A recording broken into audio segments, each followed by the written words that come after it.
भगवान शिव ने पार्वती जी की मगरमच्छ बनकर क्यों ली परीक्षा।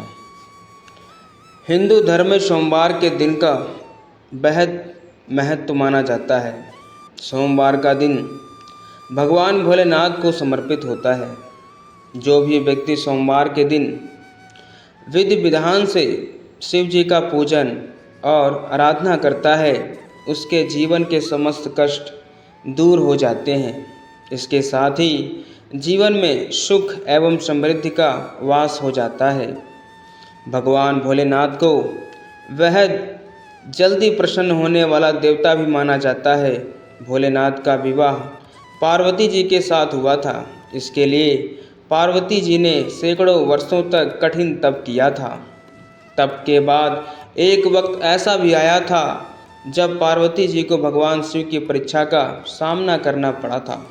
आइए जानते हैं ये पौराणिक कथा। माता पार्वती ने भगवान शिव को अपने पति के रूप में पाने के लिए सैकड़ों वर्षों तक कठोर तप किया था।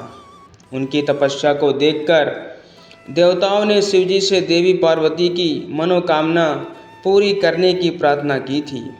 इसके बाद भोलेनाथ ने सप्त ऋषियों को पार्वती जी की परीक्षा लेने के लिए भेजा। इस परीक्षा के दौरान सप्तऋषियों ने शिव जी के ढेरों अवगुणों को बताते हुए माता पार्वती से शिव जी से विवाह न करने को कहा, लेकिन पार्वती जी अपने निर्णय से टस से मस नहीं हुई।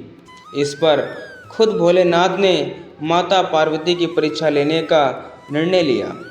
माता पार्वती के तप से प्रसन्न होकर शंकर जी उनके सामने प्रकट हुए और उन्हें वरदान देकर अंतर ध्यान हो गए। कुछ क्षणों बाद ही एक मगरमच्छ ने एक लड़के को पकड़ लिया और लड़का मदद के लिए पुकारने लगा। बच्चे की आवाज़ सुनकर पार्वती जी नदी किनारे पहुंची और उनका मन द्रवित हो गया। इस बीच लड़के ने माता पार्वती को देखकर कहा कि मेरी न माँ है, न बाप, न कोई मित्र ही है। माता आप ही मेरी रक्षा करें। इस पर पार्वती जी ने मगरमच्छ से कहा कि ग्रह इस लड़के को छोड़ दे। इस पर मगरमच्छ ने कहा कि दिन के छठे पहर जो मुझे मिलता है उसे आहार बनाना मेरा नियम है।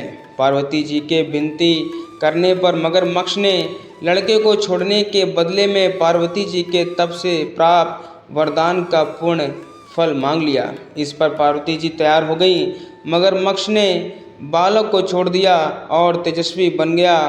अपने तप का फल दान करने के बाद पार्वती जी ने बालक को बचा लिया और एक बार फिर भोलेनाथ को प्रसन्न करने के लिए तप करने बैठ गई। इस पर भोलेनाथ दोबारा प्रकट हुए और पूछा कि तुम अब क्यों तप कर रही हो?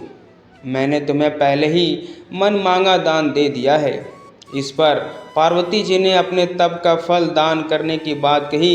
इस पर शिवजी प्रसन्न होकर बोले, मगरमच्छ और लड़के दोनों के स्वरूप में मैं ही था। मैं तुम्हारी परीक्षा ले रहा था कि तुम्हारा चित्त प्राणी मात्र में अपने सुख दुख का अनुभव करता है या नहीं।